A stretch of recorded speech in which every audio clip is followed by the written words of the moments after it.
What's up, tribe? How you guys doing? Go ahead and hit that subscribe button. I hope you like this video. This is the Love and Hip Hop Atlanta season 8, episode 14. Um, and they actually taped the reunion last week, so we are almost at the end of this road, y'all. We are almost at the end of this road. Um, this episode we picked up. We have the couples hanging out with the kids. We got Rasheeda and Kurt. We have Stevie J, Mimi, and we had Bambi, Scrap, and the baby. And they were all hanging out. Looked like they were at one of those little indoor trampoline parks or what have you. And they were sort of recapping what happened in Trinidad for Stevie J. And then they got to talking about the situation with Jasmine, Rashida, and Kurt. And Stevie J was like, I think you should talk to her. Like, I think you need to sit down and have a conversation with her so that, because it's about communication.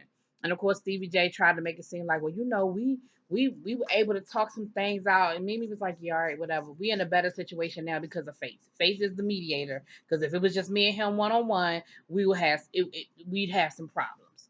So um Rashida was like, Jasmine been going to the blogs and saying stuff in the blogs, and she at this point doesn't know what she really wants to do. Like, is she gonna have a conversation or not?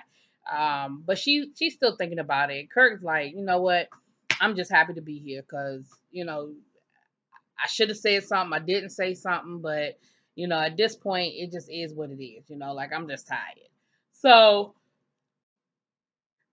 excuse me, yeah, I'm sorry. So, then we have Jock, Kendra, and Shakana. They over at Shakana's spot. Kendra getting her hair done, and Shakana like, what, I mean, they talking about it, but she kind of like, why you over here? Like, Jock, don't you have like a whole salon? And Kendra was like, look, I don't really get along with the person that Jock went to business with. What's her name? Sharona. She's like, I really don't get along with her. Like, she's rude, she's disrespectful, and you know what? I'd rather just not deal with it. And Jock was talking to Shakana, and she was like, he was like, yeah, she's really, she done ran the stylist away. We started off with like 11 stylists. We might have 4 now. And the clients, it's a bad situation. And he asked her, can you go down there and just kind of check things out? I know that you've run your own shop before. You know how this business works. Like, can you just kind of go down there and just let me know what's what? And maybe give me some suggestions on how I could kind of handle it or how I can do things better or whatever. So, Shakana was like, that's fine. I can do that. No problem. So then Kirk was like, I mean, Lord Kirk, Jock was like, can I talk to Shakana by myself for a minute? And Kendra was like, all right, no problem. So he lets Shakana know that he's going to propose to her. He was like, I was going to do it in Trinidad, but then the whole baby thing came up. And Shakana brought up a good point. Shakana was like, you can't hold that against her because you don't know why she said that. She might be scared.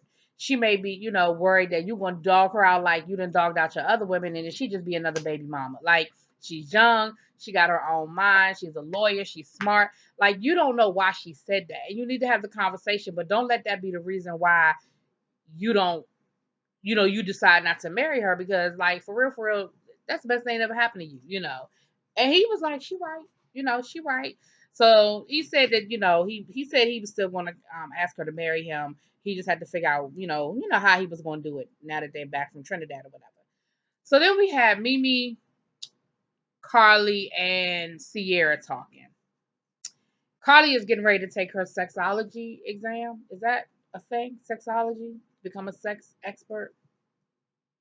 Anyway, so of course they're talking while they're doing it, and Mimi lets them know that Ty's on her way back home from Israel, and that Ty is really just not feeling Stevie J, and that whole situation is very contentious, and she's really sort of worried about her relationship as it relates to Ty and Stevie J and their whole interaction or whatever.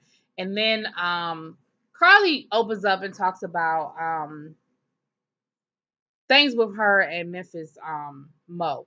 I said Memphis Mo because I was going to say Memphis Bleak, Arkansas Mo, and how he's just very controlling and that she's really worried. And Mimi was like, you need to go to counseling. Like, have you called Dr. Jeff? Now look, Dr. Jeff on retainer for all things reality. Him and that doctor that Dr. Heavily went to on Married to Medicine. I done seen them on more reality shows talking to these people, helping them get their lives in order. But look, you know what? If you like it, I love it. So, Carly was like, well, I'm thinking about it. I haven't decided, but that's a good idea. So then, Sierra, they talk about Sierra's situation with BK, and she's like, it's over, it's a wrap. I just can't do it anymore. And then she says, look, in full disclosure, I've been kind of hanging out with Scrap, because Carly and Scrap kind of had a thing. Carly was like, I'm good. She was like, I appreciate Sierra letting me know, but I'm engaged and I'm happy. And if she want to hang out with Scrap, that's fine. She can hang out with Scrap. So that was kind of a good thing. And again, glad Sierra didn't really glad Carly didn't really trip. And Sierra was like, it ain't really nothing there, but just, FYI, just kind of letting you know what it is or whatever. So, um, and let me be honest, part of my episode cut off because it was storming really bad here. So part of the episode cut off, and I think the part that cut off is when Shekinah went down to the salon. I got part of it, and I think I picked up the rest of it. But we see Jock go down to the salon, and there are people waiting. He goes in and he's like, how long y'all been waiting? Can I get y'all some water or whatever? And it seemed like he being a little bit messy on one end, but on the other end, it's kind of like he is trying to figure out what's going on. And Sharona, whatever the child's name is, she was like, this is the part that I thought was just really, really fake. You're not going to sit here and tell me that this woman doesn't understand she needs to be a little bit nicer. Like, her whole demeanor was just, well, they can wait. They don't have no problem waiting. So what? I overbooked. So what? What's the big deal? Like, it happens. People ain't perfect. And, Jock was like, okay, but you don't have to be rude. Like, they sitting there waiting for you. You don't have to be rude about it. And one of the ladies did actually get up and walk out. But I just felt like this whole salon scene is real extra because even when Shekinah comes down there later on to kind of check things out and see what's going on, she's rude. At first she was like, hey, hi, nice to meet you, whatever. And then when Shekinah said why she was there, she was rude to Shekinah talking about something. We don't need a receptionist. You can answer the phones. You can do this. You can do that. And then when, Shekinah trying to help was like, all right, well, let me get her in the shampoo bowl. Let me do this. Let me do that. She gonna say, okay, well, I'm gonna take lunch. Since you got this under control and you handling things, I'm going to lunch. Shekinah was like, you doing what? You going to lunch. So then this is the part that cut off. I'm sort of jumping ahead, but this is the part that cut off. Shekinah called Jock. It was basically like, look, I'm not dealing with this. I ain't putting up with her in this attitude. Like, this is some real disrespectful shit she got going on down here. But at some point, they had a conversation. And again, this is the part that cut off. But what I got from the conversation, the gist of what I got was Jock messing around with some folks down at the salon. It might even be messing around with her because I didn't hold, but enough that Shekinah is like, oh, okay. See, now I kind of see where the attitude might be coming from. If Jock is dipping and diving down to the salon, but then he got Kendra on his arm, maybe that's where we're going with this. Okay. Back over to Miss Carly. Carly said her and Memphis Mo are not in a really good place. They're doing a lot of arguing, going back and forth. So they decided to see Dr. Jeff. Now, here's another one. I like Dr. Jeff, and I would like to think that Dr. Jeff would not sacrifice his integrity for a Mona Scott paycheck. But this counseling session was all over the place. I felt like he was biased. I felt like he wasn't giving Memphis an opportunity to really say his piece. And I felt like Carly was doing the fucking most. Again, I don't feel like Carly was making it seem like she was afraid of him. She was alluding to the fact that there was some sort of she didn't say it, but I felt like she was alluding to some sort of abuse, whether it be verbal or not. Carly was acting like she was scared of him and crying, and she said, "Well, I got to be in by 2:00, and if I'm not in by 2:00, then And Dr. Jeff was like, "Well, then what? What'll happen?" And she was like, I just And he was like, well, by saying nothing, you're saying a whole lot. And again, sort of alluding to the fact that he's kind of like leaning towards, where Carly's coming from. And so when Memphis thought, why I want to keep calling that man Memphis? When Arkansas started talking, he was like, well, to me, I feel like we're arguing about stuff that's not a big deal. And Dr. Jeff cuts him off. And was like, well, see, to you it's not a big deal, but to Carly, he was like, that's what I'm saying. Like, to me, it's not. I understand that it is a big deal, but yeah, to me, it doesn't seem like a big deal. But to Carly, okay, if it seems like a big deal to her. So then you can see the look on his face that he is like, she's doing the most. Like, she got to crying. At one point, she choking, like she act like she choking on her. I mean, it was just a lot. And I was like, come on, Carly, you doing a whole lot of acting. And Dr. Jeff, you doing a whole lot of side talking here. And then to the point where Arkansas was like, you know what? I am not doing this. He took his damn ring off and walked out. So then Dr. Jeff gonna tell Carly, you need to take your dignity back. He took his ring off, but you didn't take your ring off. You need to get your dignity back. I was like, what? Like, that whole scene kind of rubbed me in front of y'all. And it just made me feel some kind of way because I was like, what's really good here? Like, I don't know.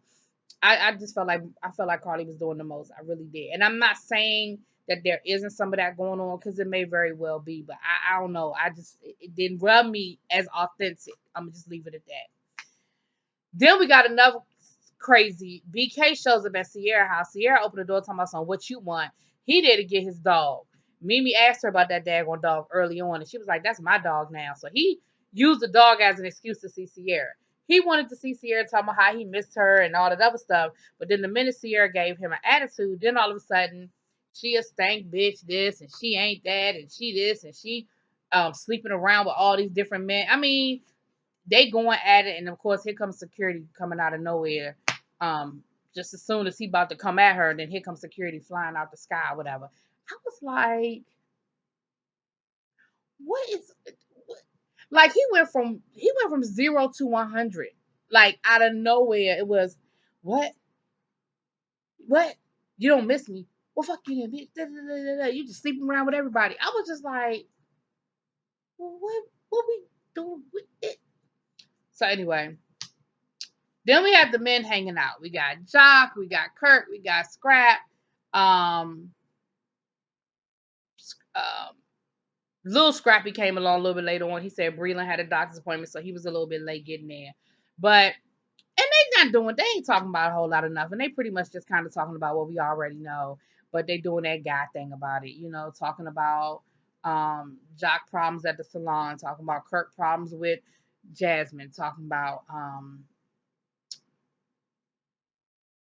Stevie J, I don't think really talking about nothing. And they bring up the whole Scrap Sierra thing. Cause Sierra then went off on social media cussing BK out and stuff. And they were like, yo, get your girl. He was like, that is not my girl. He was like, we cool, but that's it. It ain't really nothing deep going on with us. Like, I don't know why everybody trying to make this out to be something it's not. It ain't that serious. We cool. Now, again, this was around the time that my DVR was tripping. So maybe more went down at the obstacle course that I'm not getting right now. So for that, all I can do is apologize because I didn't get it. And the MTV Awards are on. You know how usually it'll come back on again at 11, but the MTV Awards, movie awards are on, so it don't come back on until like 5 in the morning. Something. I mean, something crazy. And I was like, I'm just going to run with my review. So then we see Rasheeda meet up with Jasmine. Um, I felt like it was a decent conversation. Jasmine was like, I just felt some kind of way because I felt like you were questioning my parenting skills. And I feel like if you had a problem, you should have said something to me. And Rashida was like, look, if I got a problem, I will, I'll let you know. She was like, yeah, some things were said. I did question why he's still in the pull up at 2 years old. But, at the end of the day, we gotta, we're gonna have to just figure this out. And, Rashida was like, in her confessional, she said, yeah, at the beginning, I did tell Kirk I didn't want him to have any communication with Jasmine, but I know that that's not realistic. I understand that for them to be in a co-parenting situation, there has to be some communication. However, I have to figure out where I'm comfortable because this is just such a abnormal situation. I have to figure out where I'm comfortable with it. And Jasmine's thing was, I can admit that why it looks like Jasmine and Demi got the same dress on, just in a different color. But anyway, in their confessional. But anyway, Jasmine was like, I admit, yeah, I can be a little immature. When I get upset about stuff, I go to social media. And she told Rashida, I'm not perfect. I'm still young. I'm still trying to figure it out. I'm still a young mother. She said, but Kurt makes you out to be the bad guy. Every time something comes filtered through it. Kirk always makes it seem like that, that you said it and that it's coming from you and not coming from him. And Rasheeda was like, oh, really? Now, Rasheeda did make a couple of little comments on that first time when they brought Cameron around. She did bring up the fact that he was in a pull up, and she did bring up the fact that he sort of was a little unruly or whatever. That did come from Rasheeda. Now that doesn't mean that Kirk didn't agree, but it came from Rasheeda. So I already talked about all of that, the counseling session and stuff like that. So where do we end up? Hold on, y'all. I'm almost